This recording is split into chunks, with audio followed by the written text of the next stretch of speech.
దేవుణ్ణి మనం ఎలా అర్థం చేసుకోవాలి, ఎలా అర్థం చేసుకోకూడదు అనే విషయాన్ని నేను ఈ వీడియోలో మీకు ఎక్స్ప్లెయిన్ చేస్తాను, వినండి. దేవుణ్ణి మనం ఎలా అర్థం చేసుకోకూడదు అనేవి కొన్ని రకాల ఆలోచనలు రాశాను, ఎక్స్ప్లెయిన్ చేస్తాను, వినండి. ఫస్ట్ వచ్చేసి శక్తి. చాలామంది ఏమనుకుంటారంటే, అరే దేవుడు అంటే ఒక పెద్ద శక్తి స్వరూపం అండి. ఉదాహరణకు గాలి ఉంది, గాలి నువ్వు తాకలేవు, కానీ ఎక్కడి నుంచి వస్తుందో, ఎక్కడ పుట్టిందో, ఎక్కడికి వెళ్ళిపోతుందో ఎవరికి తెలియదు. కానీ మనం దాన్ని పీల్చుకుంటామంటే మనకు జీవం ఇస్తుంది. కాబట్టి గాలి ఏమన్నా దేవుడేమో అనే భావనలో ఉంటారు. కాబట్టి ఈ విధమైన శక్తి స్వరూపంగా దేవుని మనము దేవుడిగా గుర్తించకూడదు. నెక్స్ట్ రెండో వచ్చేసి భావం, ఫీలింగ్స్. అంటే సూర్యుడు ఉన్నాడు, ఎగ్జాంపుల్ చెప్తున్నాను, ఒక్కొక్క ఎగ్జాంపుల్ చెప్తా వస్తున్నాను. సూర్యుడు ఉన్నాడు, సూర్యుడు మనకి అందనంత దూరంలో ఎంతో ఎత్తులో ఉన్నాడు. ఆయన నుంచి మనకి వెలుగు వస్తుంది, దాని ద్వారా మనకు పంటలు పండుతున్నాయి. కాబట్టి ఆయననే ఏమన్నా దేవుడేమో అనేటువంటి ఫీలింగ్స్ ఉంటాయన్నమాట. సో ఫీలింగ్స్ ద్వారా మనం దేవుణ్ణి అర్థం చేసుకోకూడదు. నెక్స్ట్ వచ్చేసి అనుభవం, ఎక్స్పీరియన్స్ని బట్టి. ఫర్ ఎగ్జాంపుల్, మీకు ఏదైనా అనుకోని ప్రమాదం జరిగింది, లేదా ఒక కుదరని రోగం వచ్చింది అనుకోండి. ఆ రోగము, ఆ ప్రమాదంలో ఉన్నప్పుడు మీరు ఏదన్నా నాకు బాగా అయితే ఆ దేవునికి నేను ఇది చేస్తాను, అది చేస్తాను మొక్కున్నప్పుడు, ఆ మనసులో అనుకున్నప్పుడు బాగైంది అనుకో. సో కాబట్టి దేవుడు ఉన్నాడు అని అనుకోవడం కూడా కరెక్ట్ కాదనమాట. సో మన ఎక్స్పీరియన్స్ని బట్టి దేవుడు ఉన్నాడు లేడు అని మనం జడ్జి చేయకూడదు. అయిపోయింది.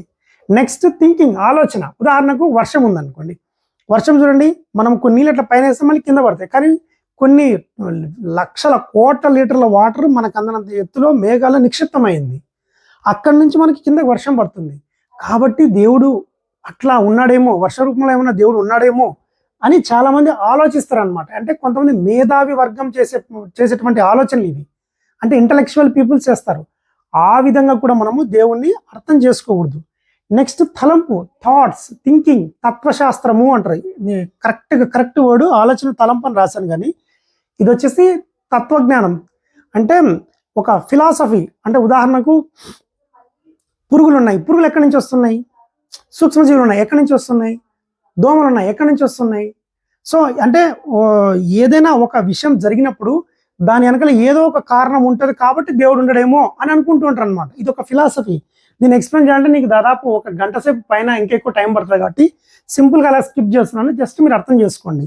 సో మనకున్నటువంటి తలంపుల ద్వారా, ఫిలాసఫీల ద్వారా దేవుని మనం అర్థం చేసుకునేకి ప్రయత్నం చేయకూడదు. చేసినా కూడా అది ఎందుకు చేయకూడదు అనే విషయం కూడా చెప్తాను ఈ వీడియోలో. నెక్స్ట్ భ్రాంతి ద్వారా అంటే కొంతమంది ఉదాహరణకు పునకాలు వస్తుంటాయి, నాకు దేవుడు వచ్చినాడు, నాకు ఆ విధంగా చెప్పినాడు అని. ఆ విధంగా భ్రాంతిని బట్టి కూడా మనం దేవుడిని డిసైడ్ చేయకూడదు. కొంతమంది జాతకాలు చెప్తూ ఉంటారు, నీకు జరగబోయేది ఏదో నేను చెప్తా అంటూ ఉంటారు. అటువంటివి కూడా దేవుని అర్థం చేసుకునే దానికి మనం ఉపయోగించకూడదు. నెక్స్ట్ తాత్పర్యము అంటే నువ్వు మంచి చేసినా కాబట్టి నీకు మంచి జరుగుతుంది, అంతే కదా. మార్కెట్లో ట్రెండ్ అదేగా నడుస్తుంది. నువ్వు చెడు చేసినా కాబట్టి నీకు చెడే జరిగింది. నీ యవనంలో నువ్వు చెడు తిరుగులు తిరిగినావు కాబట్టి నీ వృద్ధాప్యతలకి నీ యొక్క బతుకు చెడిపోయింది, లేదంటే నీ ఆరోగ్యం చెడిపోయింది అని ఈ విధంగా తాత్పర్యం చెప్తూ ఉంటారనమాట. తాత్పర్యాన్ని బట్టి కూడా మనం దేవుణ్ణి అర్థం చేసుకోకూడదు. అయితే మనం దేవుణ్ణి ఎలా అర్థం చేసుకోవాలి అనే దానికి పర్ఫెక్ట్ ఎగ్జాంపుల్ వచ్చేసి యెషయా గ్రంథం 45వ అధ్యాయం 6-7 వచనాలు. ఇంకా ఇలాగ చదువుకుంటూ పోతే మనకు చాలా విషయాలు అర్థమవుతాయి. దాంట్లో ముఖ్యంగా ఈ 7వ వచనంలో నేను ఫర్ ఎగ్జాంపుల్ చెప్తున్నాను, ఇలాంటి చాలా ఉన్నాయి. ఈ ఎగ్జాంపుల్ ఏం చెప్తున్నా అంటే, ఇక్కడ ఈ 7వ వచనం ఏముంటుందంటే, సృష్టికర్త, వెలుగును సృష్టించింది నేనే, సృష్టికర్తను. మీరు అనుకున్నటువంటి ఈ యొక్క భావాలను చూసారా, ఈ భావాలను సృష్టించిన వాడిని నేను, సృష్టికర్తను. నాకు ఒక వ్యక్తిత్వం ఉంది, నాకు ఒక థాట్స్ ఉన్నాయి. ఆయనను వ్యక్తిత్వము ప్లస్ స్వభావాన్ని బట్టి మనం దేవుని అర్థం చేసుకోవాలి. సృష్టికర్తగా మనం అర్థం చేసుకోవాలి. అది బైబిల్ చెప్పింది. ఓకే.